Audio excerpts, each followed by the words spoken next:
Hi friends, வணக்கம். Welcome to yoga teaching. இந்த வீடியோவில் வந்து பிப்ரவரி 2026க்கான கரண்ட் அவர்ஸ் வீடியோ தான் பார்க்க போகிறோம். இந்த வீடியோவுடைய பிடிஎஃப் வந்து நீங்கள் டவுன்லோட் பண்ணோம்னா மறக்காமல் யோகா டீச்சிங்கோடைய டெலகிராம் லிங்க் வந்து லிங்க் வந்து இந்த வீடியோக்குள்ளே டிஸ்கிரிப்ஷனில் கொடுக்குறேன். மறக்காமல் ஜாயின் பண்ணி இதற்கான பிடிஎஃப் எடுத்துக்கலாம். சரிங்களா? ஃபஸ்ட்டு கொஸ்டின் பார்க்கலாம். டாபிக் வந்து தமிழ்நாடு ரிலேட்டடான current affairs. First data. Omandur Ramasamy ரெட்டியாருக்கு எங்கு சிலை அமைக்கப்படும் என முதல்வர் மு.க.ஸ்டாலின் அவர்கள் அறிவித்துள்ளார்னா சென்னையில் தான். அப்போ சென்னையில் ஓமந்தூர் ராமசாமி ரெட்டியாருக்கு வந்து சிலை அமைக்கிறோம் அப்படின்னு சொல்லி ஒரு அனௌன்ஸ்மெண்ட் சிஎம் சார் கொடுத்துருக்குறாங்க. அது எங்கன்றத கூடுதலான தகவல்களை கீழே பார்க்கலாம். ஓமந்தூர் அரசினர் மருத்துவ கல்வி வளாகத்தில் தான் சிலை அமைக்கப்படும் அப்படின்னு சொல்லியிருக்கிறாங்க. இவருடைய பதவி காலம் யார்? ஓமந்தூர் ராமசாமி ரெட்டியார் வந்து சிஎம்ஆர் அவங்க பதவி ஏற்ற காலம் வந்து 23 மார்ச் 1947. அவருடைய பதவி காலம் எப்போ எண்ட் ஆகுதுன்னா 6 ஏப்ரல் 1949. அப்போ இந்த இடைப்பட்ட காலத்தில் தான் நம்ம இண்டிபெண்டன்ஸ் அதாவது சுதந்திரம் 1947 ஆகஸ்ட் 15 இவருடைய பீரியடில் தான் சுதந்திர தினம் வந்திருக்கு. அப்போ நாடு விடுதலை அடையும் போது சென்னை மாகாண முதல்வராக இருந்தவர் தான் இந்த ஓமந்தூர் ராமசாமி ரெட்டியார் அவர்கள்.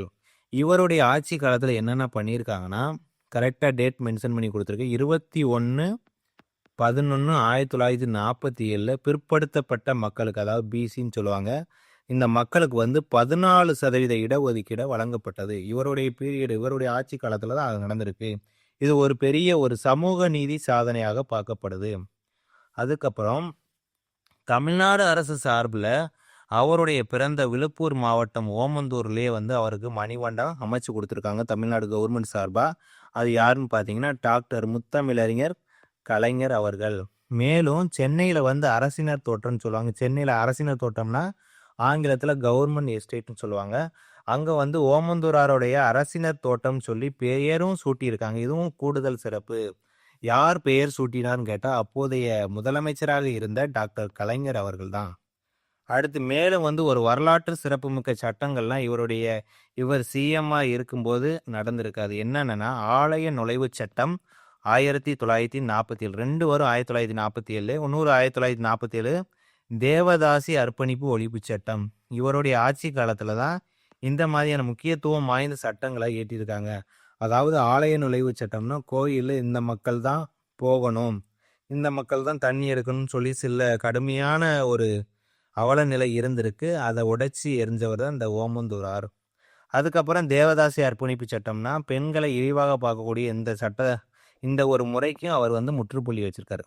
அப்போ ஒரு விஷயம் ஒரு கொஷின்ஸை பார்க்குறோம், அதுக்கு ஆன்சர் மட்டும் இல்லாமல் அதை சார்ந்து தேர்வு நோக்கில் இப்படி டீஃபாக நம்ம படிக்கும் பொழுது அந்த பாடத்தை அந்த சப்ஜெக்டில் ஒரு பெரிய நீங்கள் நாலேஜாக வருவீங்க. அதே போல் எந்த மாதிரியான கொஷின் கேட்டாலும் உங்களால் ஈஸியாக வந்து ஆன்சர் பண்ண முடியும். அதுக்காகத்தான் இவ்வளோ டேட்டாஸ் கொடுத்துருக்கோம். கஷ்டம்னு நினைக்காதீங்க, போக போக கரண்ட் அவர்ஸ் வந்து ஈஸி தான். சரிங்களா? உங்களுக்கு ஒன்லைனராக கூட ரெடி பண்ணி கொடுக்குறேன். இதை ப்ரீஃபாக வீடியோ கிளாஸாக பாருங்கள். செகண்ட் கொஷின், இந்தியாவில் இருந்து தோல் பொருட்கள் ஏற்றுமதியில் எத்தனை சதவீதம் தமிழகத்தில் இருந்து ஏற்றுமதி செய்யப்படுகிறதா? கிட்டத்தட்ட 40%. சரிங்களா?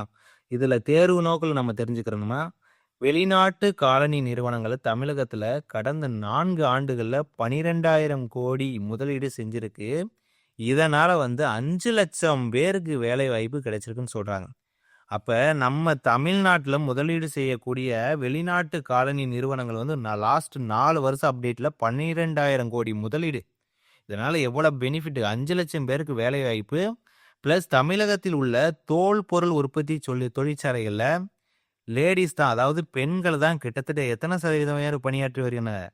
80% பெண்கள் வந்து பணியாற்றி வருகின்றனர். அப்போ கொஸ்டின் என்ன? இந்தியாவிலிருந்து தோல் பொருட்கள் ஏற்றுமதியில் எத்தனை சதவீதம் தமிழகத்துடைய கான்ட்ரிபியூட் இருக்குன்னா 40%. சரிங்களா? நோட் பண்ணிக்கோங்க. அடுத்த டாபிக் இந்தியா. இது ரொம்ப ரொம்ப முக்கியம். மகாராஷ்டிரா மாநிலத்துடைய முதல்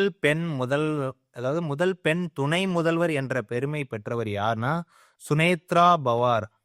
இவங்க யாருன்னா இப்போ வந்து மகாராஷ்டிரா துணை முதல்வராக மறைந்த தேசியவாத காங்கிரஸ் தலைவர் அஜித் பவாருடைய மனைவி தான் இந்த சுனேத்ரா பவார். அப்போ அஜித் பவார்னா யாருன்னா, இப்போ ரீசண்டாக வந்து நடந்த ஒரு விமான விபத்து நீங்கள் கேள்விப்பட்டிருப்பீங்க. அகால மரணம் அடைந்திருப்பார். அவர் மட்டும் இல்லை, மகாராஷ்டிராவுடைய துணை முதல்வர் இவர் தான் அஜித் பவார்ன்றவர். அந்த மாநிலத்துடைய நிதி அமைச்சராகவும் இருந்திருக்கிறாங்க. இந்த அஜித் பவாரோட கூட சேர்ந்த ஒரு 4 பேர்களும் அவங்களும் வந்து விமான விபத்தில் வந்து இறந்துருக்காங்க. அப்போ அஜித் பவார் அவர்களுடைய மனைவியவே சுனேத்ரா பவாரை வந்து மகாராஷ்டிரா மாநிலத்துடைய டெபுட்டி சிஎம்மாக அப்பாயின்மெண்ட் பண்ணியிருக்காங்க.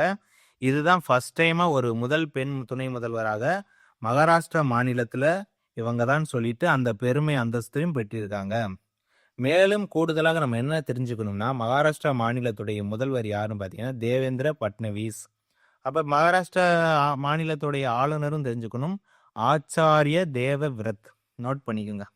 உங்களுக்கு ஒவ்வொரு டேட்டாவும் எக்ஸாம் பாயிண்டாவில் கூடுதலான தகவல் தான் நம்ம கொடுக்குறோம். எக்ஸஸாக யூஸ்ஃபுல்லாக தான் இருக்கும். ஸ்டார்டிங் படிக்கும்போது கொஞ்சம் டஃப்பாக இருக்கிற மாதிரி ஃபீல் ஆகும். தொடர்ச்சியாக படிச்சிங்கன்னா ரிப்பீட்டட் நியூஸ் அதிகமாக வரும். சரிங்களா? அடுத்து 4வது கொஸ்டின். மத்திய நிதி அமைச்சர் நிர்மலா சீதாராமன் தொடர்ந்து எத்தனையாவது முறையாக மத்திய பட்ஜெட்டை தாக்கல் செய்து உரையாற்ற உள்ளனர்? கிட்டத்தட்ட வந்து கண்டினியூவாக 9வது முறையாக வந்து அவங்க வந்து பட்ஜெட் தாக்கல் பண்ணுறாங்க. ஓகேங்களா? இது ஒரு வரலாற்றில் ஒரு சிறப்புமிக்க ஒரு விஷயம். முதல் முறையாக 9 முறையாக தொடர்ச்சியாக வந்து நிர்மலா சீதாராமன் அவர்கள் வந்து பட்ஜெட்டை தாக்கல் பண்ணுறாங்க.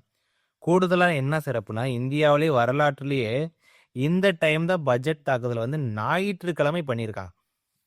புதுசாக இருக்கு இல்லைங்களா? இது வரைக்கும் பட்ஜெட் தாக்கல் பண்ணியிருக்காங்க, ஆனால் ஞாயிற்றுக்கிழமை பண்ணது கிடையாது. இதுதான் முறை வரலாற்றிலே ஃபர்ஸ்ட் டைம். சரிங்களா? நாடாளுமன்ற பட்ஜெட் கூட்டத்தொடர் கடந்த ஜனவரி 28 தான் ஸ்டார்ட் பண்ணியிருக்காங்க. இந்த எப்பயுமே பட்ஜெட் கூட்டத்தொடர் வந்து ஸ்டார்ட் பண்ணுறதுக்கு யாருடைய உரையோட தொடங்குவாங்கன்னா, குடியரசுத் தலைவர் பிரசிடென்ட் தான். அவங்க தான் ஸ்டார்ட் பண்ணி வைப்பாங்க. திரௌபதி முர்மு அம்மா அவர்கள். சரிங்களா? நாட்டின் இப்போதைய குடியரசுத் தலைவர் திரௌபதி முர்மு அவர்கள்.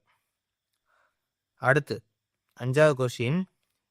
இந்திய சர்வதேச தோல் மற்றும் தோல் பொருட்கள் கண்காட்சி எங்கு நடைபெறுகிறதுனா, சென்னையில் உள்ள நந்தம்பாக்கத்தில் தான். இந்த பிப்ரவரி 1லேருந்து பிப்ரவரி 3 வரைக்கும் இந்த கண்காட்சி நடக்குது 2026. எங்கன்னா சென்னை நந்தம்பாக்கத்தில் இந்திய சர்வதேச தோல் மற்றும் தோல் பொருட்கள் கண்காட்சி. இதற்கு கூடுதல் தகவல்னா, இந்தியாவில் இருந்து ஐரோப்பிய ஒன்றியத்திற்கு கிட்டத்தட்ட 43% தோல் பொருட்கள் ஏற்றுமதி செய்யப்படுகின்றன. அப்போ நீங்கள் டைரெக்டாக என்ன தெரிஞ்சுக்கலாம், இந்திய சர்வதேச தோல் மற்றும் தோல் பொருட்கள் கண்காட்சி எங்கன்னா சென்னையில் நந்தம்பாக்கம்ன்றதை நீங்கள் நோட் பண்ணிக்கிட்டா போதும். அடுத்து உலகம் சார்ந்த விஷயங்கள். வேர்ல்டு லெவல்னும் போது ஒரு டேட்டா.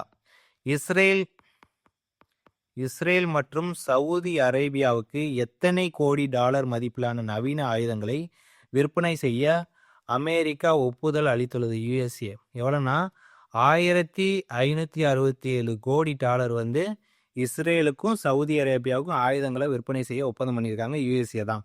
இது இந்தியன் ரூபியில் எவ்வளோ மதிப்புனா கிட்டத்தட்ட சுமார் 1.43 லட்சம் கோடி, 43 லட்சம் கோடி மதிப்பில் இருக்குது. பார்த்துக்குங்க. அமெரிக்கா கிட்ட தான் மற்ற நாடுகள் வந்து, ஏன்னா அமெரிக்கா வந்து பவர்ஃபுல் கண்ட்ரி, அவங்க கிட்ட தான் ஆயுதங்கள் வந்து நவீன ஆயுதங்கள் நிறையா இருக்கிறதுனால மற்ற நாடுகள்ட அந்த ஆயுத ஒப்பந்தம் விற்பனை ஒப்பந்தம் பண்ணுறாங்க. இதனால் அவங்களுடைய எக்கனாமிக் லெவல் இன்னும் டெவலப் ஆகத்தான் செய்யும். சரிங்களா? அடுத்து இம்பார்ட்டன்ட் டேஸ் பார்த்தலாம். இந்த இதோட நம்ம பிப்ரவரி 1, 2026 கரண்ட் அவர்ஸ் வீடியோ முடிச்சுக்கலாம். 7 இந்திய கடலோர பாதுகாப்பு நாள் அப்படின்னு பார்த்தீங்கன்னா பிப்ரவரி 1. இதற்கு கூடுதலாக என்ன பார்க்க போறோம்னா, இந்திய கடலோர காவல் படையுடைய இந்தியன் கோஸ்ட் கார்டுன்னு சொல்லுவாங்க. இப்போ தற்போது 26வது தலைமை இயக்குனர் யாருன்னு பார்த்தீங்கன்னா டிஜி பரமேஷ் சிவமணி தான் 26வது தலைமை இயக்குனர். அப்போ 26 தெரிஞ்சிட்டீங்க. அப்படி இதற்கு முன்னாடி இருந்து 25வது தலைமை இயக்குனர் யாருன்னு பார்த்தீங்கன்னா ராகேஷ் பால். சரிங்களா? ராகேஷ் பால். இந்த இந்திய கடலோர காவல் படையோடைய ஹெட் குவார்ட்டர் தலைமையிடம் வந்து பார்த்தீங்கன்னா புதுடெல்லி. சரிங்களா? அவ்வளோதான் ஃப்ரெண்ட்ஸ், இந்த வீடியோ முடிஞ்சு. ஒரு தடவை ரீகேப் பண்ணிடலாம். ஓமந்தூர் ராமசாமி ரெட்டியாருக்கு எங்கு சிலை அமைக்கப்படும் என முதல்வர் மு.க. ஸ்டாலின் வந்து அறிவிச்சிருக்காங்க. சென்னையில் தான். Second question. இந்தியாவில் இருந்து தோல் பொருட்கள் ஏற்றுமதியில் எத்தனை சதவீதம் தமிழகத்தில் இருந்து ஏற்றுமதி செய்யுதுன்னா 40%. தேர்டு, மகாராஷ்டிரா மாநிலத்துடைய முதல் பெண் துணை முதல்வர் என்ற பெருமை பெற்ற வந்து சுனேத்ரா பவார். ஃபோர்த்து, மத்திய நிதியமைச்சர் நிர்மலா சீதாராமன் தொடர்ந்து எத்தனையாவது முறையாக மத்திய பட்ஜெட்டை தாக்கல் செய்யணும்னா 9வது முறையாக. இந்திய சர்வதேச தோல் மற்றும் தோல் பொருட்கள் கண்காட்சி எங்கு நடைபெறும்னா நம்ம சென்னையில் நந்தம்பாக்கத்தில் தான் நடைபெறுகிறது. இஸ்ரேல் மற்றும் சவுதி அரேபியாவுக்கு எத்தனை கோடி டாலர் மதிப்பிலான நவீன ஆயுதங்களை விற்பனை செய்ய அமெரிக்கா ஒப்புதல் அளித்தனா கிட்டத்தட்ட 1567 கோடி டாலர். இந்தியன் ரூபி வந்து 1.43 லட்சம் கோடி. இந்திய கடலோர பாதுகாப்பு நாள் பிப்ரவரி 1. இதை 26வது தலைமை இயக்குனர் டிஜி பரமேஷ் சிவமணி, 25 ராகேஷ் பால். இதனுடைய ஹெட் குவார்ட்டர் புதுடில்லி இருக்குது, புதுடில்லி. சரிங்களா ஃப்ரெண்ட்ஸ், இதனுடைய பிடிஎஃப் வந்து மறக்காமல் நீங்கள் டெலிகிராம் யோகா டீச்சிங் டெலிகிராமை ஜாயின் பண்ணி இந்த பிடிஎஃப் எடுத்துக்கோங்க. மறக்காமல் யோகா டீச்சிங் இந்த யூடியூப் சேனலுக்கு சப்ஸ்கிரைப் பண்ணி சப்போர்ட் பண்ணுங்கள். மேலும் உங்களுடைய ஆதரவு தான் ரொம்ப முக்கியம். அடுத்தடுத்து நம்ம தொடர்ச்சியாக வீடியோகளை தரமாக ப்ராப்பராக தெளிவாக ஒவ்வொரு நாளும் ஒவ்வொரு வீடியோ வந்துக்கிட்டு இருக்கோம். மறக்காமல் சப்போர்ட் பண்ணி சப்ஸ்கிரைப் பண்ணுங்கள். Thank you so much. நன்றி, வணக்கம்.